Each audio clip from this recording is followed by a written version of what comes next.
Okay, everyone, let's go ahead and talk about our next essay for the course.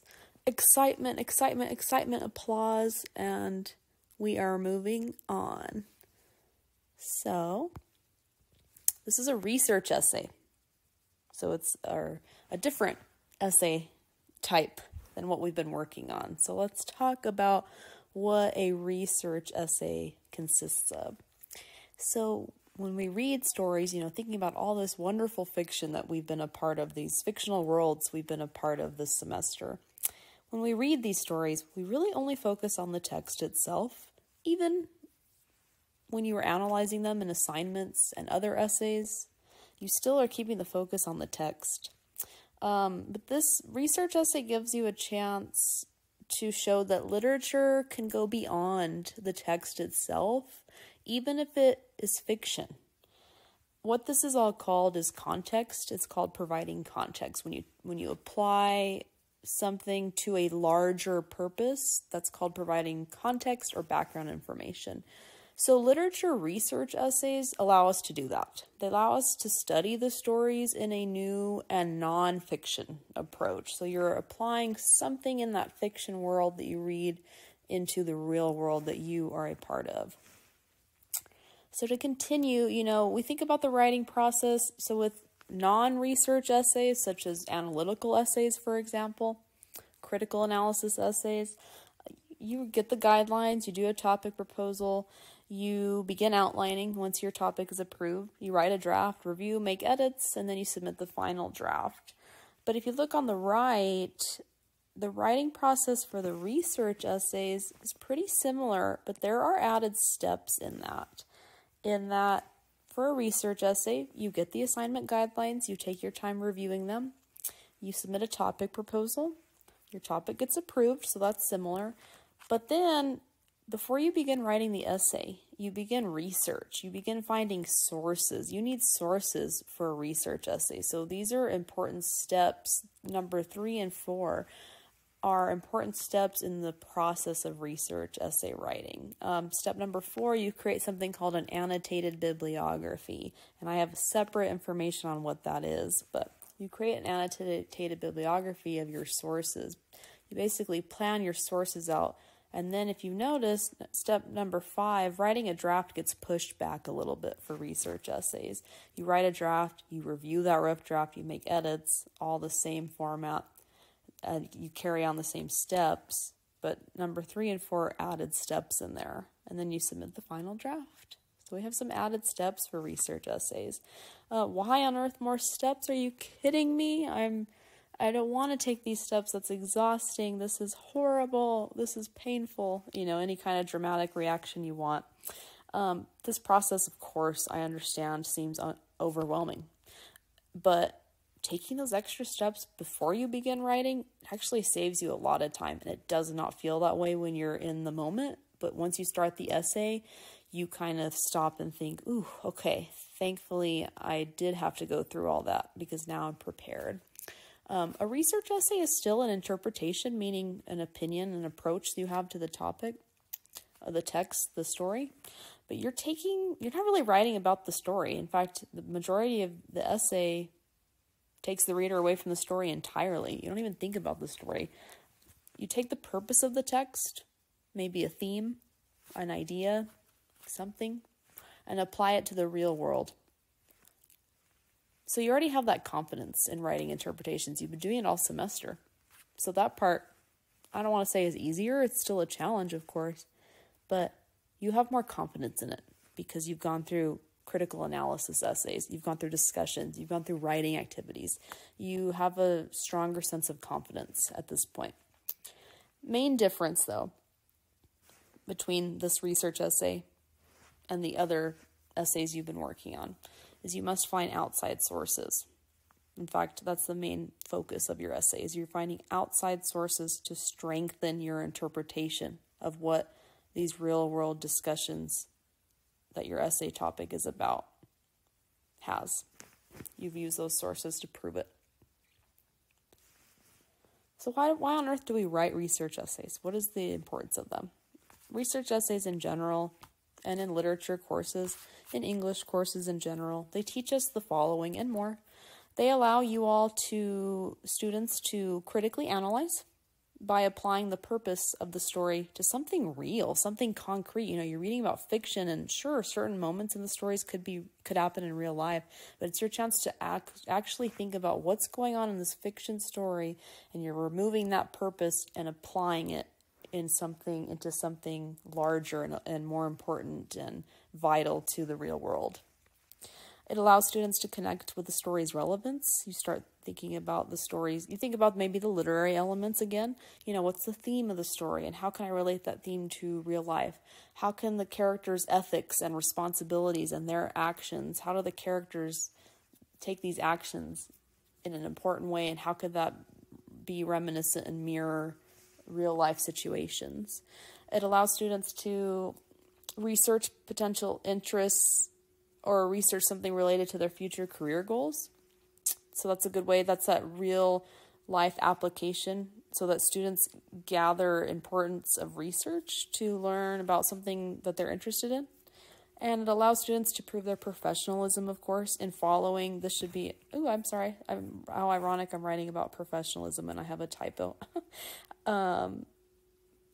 It allows students to prove their professionalism in following instructions for strict citation format, showing that you can cite and that you follow the instructions is a way to show professionalism. It's a way to boost your credibility as a researcher.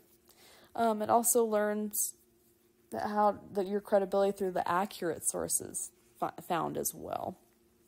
And, you're still learning citations. Don't be afraid if little errors are made, but don't be afraid to ask questions. This is the course to take those opportunities to ask questions, because down the road, you never know if you'll get courses where format is even stricter and you're expected to know it already and not learn it. So just consider the resources with that. So when we write about interpretations, a research essay is a conversation. So that's why I have this silly image on the right. It's a conversation between the sources you find. So think of yourself as a type of puppet master, maybe, where you get all these sources and you organize them in a way so that they are having conversations with each other. And that's called synthesizing, where you organize the source and introduce the sources into your essay. You integrate them into your essay to add a clearer purpose for your own topic. These sources were about something else, a little different than what your essay is about, maybe. So you're bringing those sources into a new conversation that your essay is about. An interpretation is your own opinion. It's your own observation. Somebody could easily disagree with you, and that's okay. But instead of validating it with the fiction work, instead, for this essay, you strengthen this interpretation with outside sources. So with sources different than the story, because you need to situate it into a real situation, a real issue, a real concept in the world. In fact, the majority of the sources you'll use are published academics who started out like you. They had an idea about a story, and they began, or a story or a concept or something in the real world, and they built on that idea with sources as well. So it's kind of cool because you're adding your own theory to this interpretation. It almost creates this huge web of ideas about what one small little idea formed into this large conversation. And you're a part of that conversation now, which I think is really cool because it's just adding to the discussion. We always want to add, we always want to ask questions. A good topic asks questions. It muddies the idea of something to add even more depth to it. So why do we use sources in a research essay? It's not a research essay if there aren't sources. It loses the genre itself. So it's a genre research essay. Those conventions are sources. So sources strengthen maybe your argument as well. But as our author Kelly Mays reminds us in this quote, sources should function as tools that you use to deepen and enrich your argument. So what she means by this is using sources doesn't mean your interpretation is the only truth out there either. It's just a way to connect your ideas to published information so that the audience can ask more questions as they read. So you're not saying my interpretation is the only one out there, I'm right, and this is why. You're saying, here's my idea, other people agree, other people maybe disagree, so here it is, and I'm presenting it to you to add more discussion, because as the audience reads, they start asking questions. So use sources to strengthen your discussions, but don't overuse them. Don't let sources overtake your writing. That's not a good thing, because it no longer becomes your essay. The majority of research essays is your own writing. You just pause and use a source to strengthen the discussion, then you move on. So I would follow this pattern in each paragraph that you write. Write your interpretation or opinion about what the discussion is in a few sentences. Then connect that interpretation or opinion by directly quoting or paraphrasing from a source, because you need to prove it. But then you don't want to stop there, because you always want to be audience aware. So before you move on, you don't want to end on a quote. You don't want to end on a paraphrase. So explain in your own words why the source you just used validates, strengthens your interpretation. Always follow that pattern throughout the whole essay. Continue this same pattern. Don't end a paragraph with a quote, because that leaves the audience confused, because they're not sure why that. In your head, it might make sense why, because you're the one who wrote it and put it there. But you have to think, wait, I got to be audience aware. Plus, it gives you more to write with. Sometimes students get stuck and they think, I don't know what else to write. But I always point out the quote, and that the quote needs to be explained a little bit more, so that you always use that pattern: write, connect, explain. And here's a link. If you download this PowerPoint, I have the PowerPoint you can download on Blackboard. If you click this link, it explains that kind of pattern as well.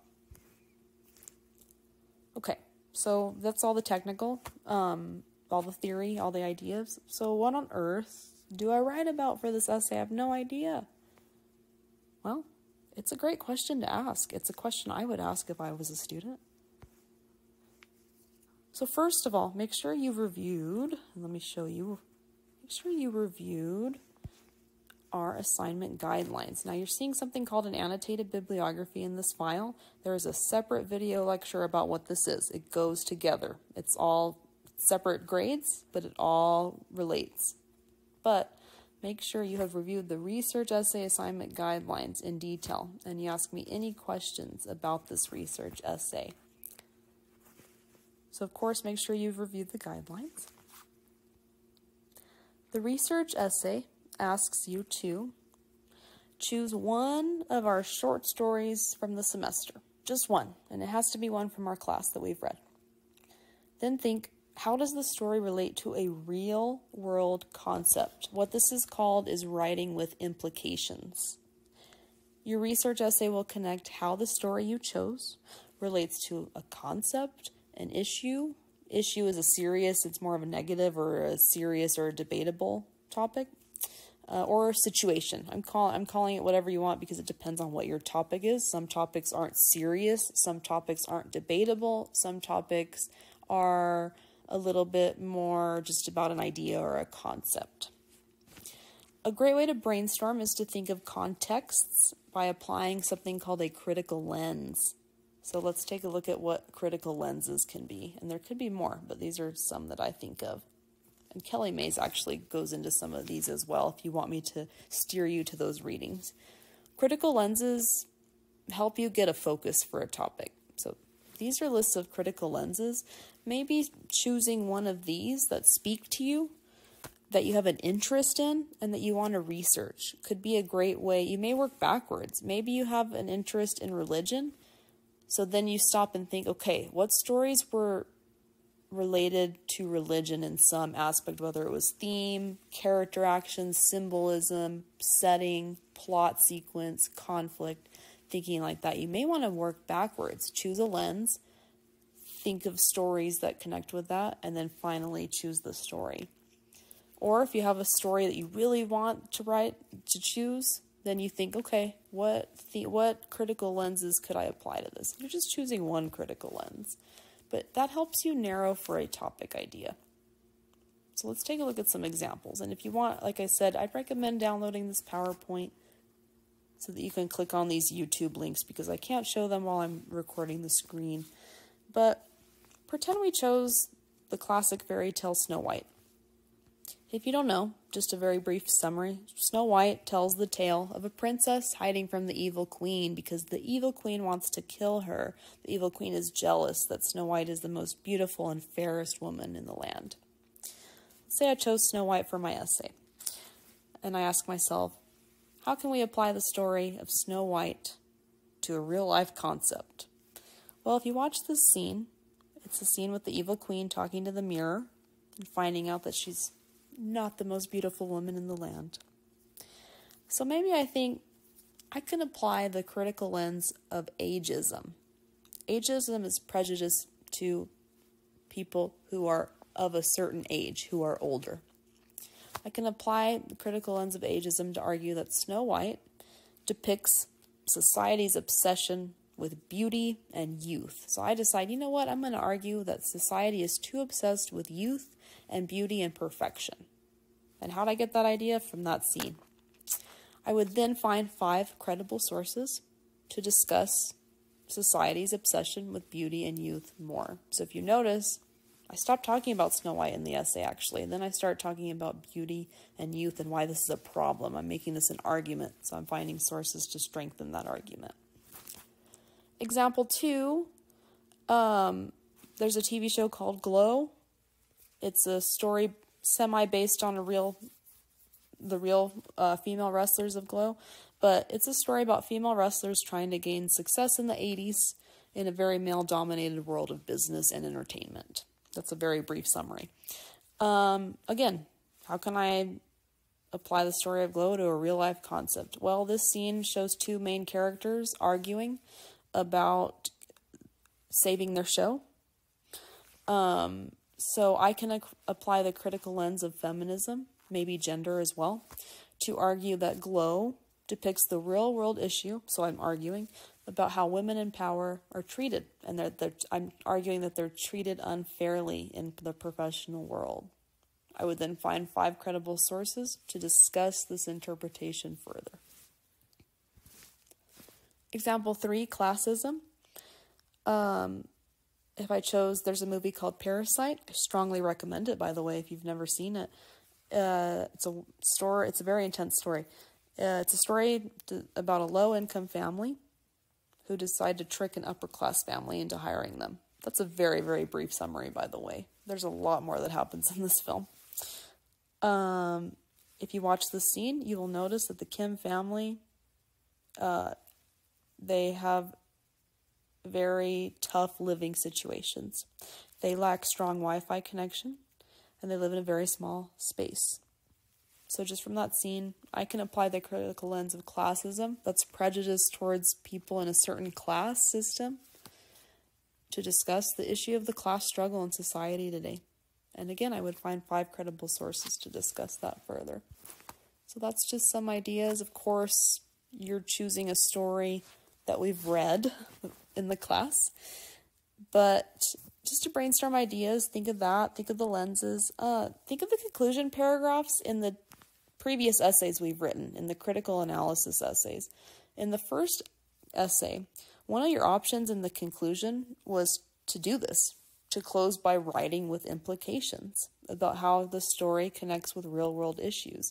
If you chose that option for the essay and you just want to develop that maybe into a full research essay, you certainly can.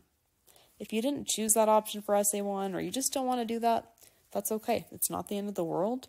Think of the second essay where you discussed again in the conclusion why the genre you chose is relevant in modern times, what the future of the genre will be like. You were already writing with, this should be implications, writing with implications too. And that can not give you an essay topic for this research essay, but it can help brainstorm ideas and give you the confidence that you're capable of doing this because you already started doing this in the past. Of course, you can always meet with me on Teams to have a conversation about your ideas as well. So when we think about the essay format, again, refer to the assignment guidelines as well. But the research essay format, I'm just going to kind of summarize this because we're not really thinking about format yet. We're still thinking of ideas. But this is the format that's required. You need the title page, an APA format like always. Now you need something on page 2 that's called an abstract. An abstract is a summary of the entire essay in roughly 1 paragraph, so no more than half a page. When you complete your essay, read through it, then jump to page 2, and I want you to summarize the main idea of the essay for the abstract. So the abstract is actually written last, but it goes on page 2 because you need your essay in order to write the abstract.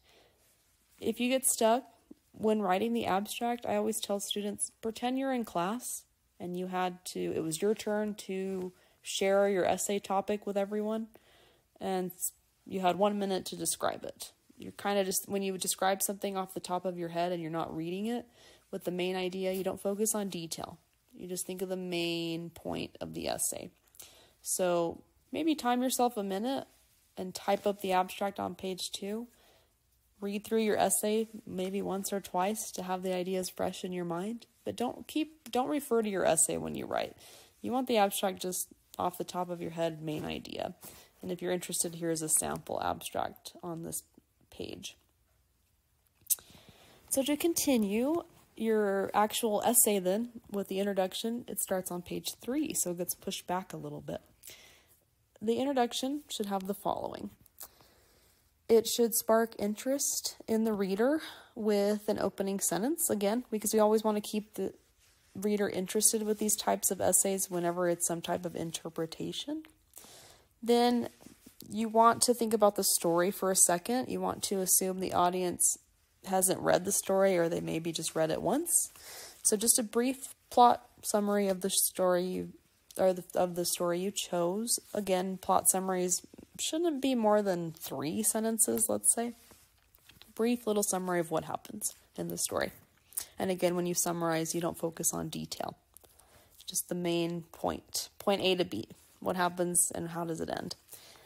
And then you need a thesis statement. It can't end on plot summary because then the audience thinks it's a summary paper instead of a research essay. So the thesis should state how this story applies to a real-world situation. What real-world situation are you applying the story to? That way the audience knows what the rest of the essay is going to be about. The body paragraphs. This is entirely your creative freedom on how many paragraphs you want in the body section. I, of course, don't recommend 1 really long paragraph or 2 really long paragraphs. Say 3, 4, 5, somewhere there. More if you want. Paragraphs should always be 5 sentences or more, so just keep that in mind. But just keep your thoughts organized. Always have topic sentences that directly connect each paragraph to your thesis statement. Topic sentences help the audience know what the paragraph will be about. All of your sources should be used in the body paragraphs. That's the only place they should be. If the essay lacks in-text citations, you will unfortunately receive a failing grade because then it's no longer a research essay. So that's really important. So if you have questions about in-text citations, how to use the in-text citation format for your sources, let me know. But it's the same APA format that we've been using. Now here's an important note I want you to consider. You can use all your sources to strengthen your interpretation. That makes it more of an argument. This is my real world issue, and this is how I'm proving it, and this is why it's valid. Or you can use sources that both validate and go against your topic. That's more of an informative research essay, and that is more than okay too. So strengthening means that you will use sources to prove your topic and just prove your interpretation. This is called argument writing. So for example, if I wrote an essay about cultural identity and use sources to prove that cultural identity is an important part of a person's upbringing, I'm only going to use sources that prove that it's important, that it's valid, that it gives a person a sense of identity. That's my argument, so I'm going to prove it with sources. If you want to write with both, where sources validate and they also go against your topic, that's more than okay as well. What that means is you use sources to prove multiple perspectives, points of view on your topic. That's called informative writing because you're neutral. Debatable topics are good for this approach so that you, the author, stay neutral. Basically meaning the audience shouldn't know what your opinion is about this topic. Usually serious topics cover this, so the audience doesn't know what your opinion, what your personal opinion is. You stay neutral in the essay. So an example, gender pronouns is an important discussion to have. So an essay about preferred gender pronouns, some sources would validate why it's vital and important to allow somebody to choose their own gender pronouns. But of course there is debate going on with that. So other sources would validate why this is debatable. The author does not share their opinion with this approach. You keep your opinion out of it, which can be challenging with something we're very passionate about. It's challenging to share our opinion, to not share our opinions. So it's a little bit more of a debatable approach. I leave it up to you because sometimes it's hard to find sources in general about if it's one or the other or both. And it also just depends on your topic, actually. So I like you to have that creative choice, and it's entirely up to you. And if you need help or need suggestions, let me know. Sometimes we don't have an answer until we start finding sources either. Sources help guide our research as well. And in your conclusion, again, don't summarize your essay. Why? Because our abstract's already doing that. Our abstract's going to summarize the essay for us.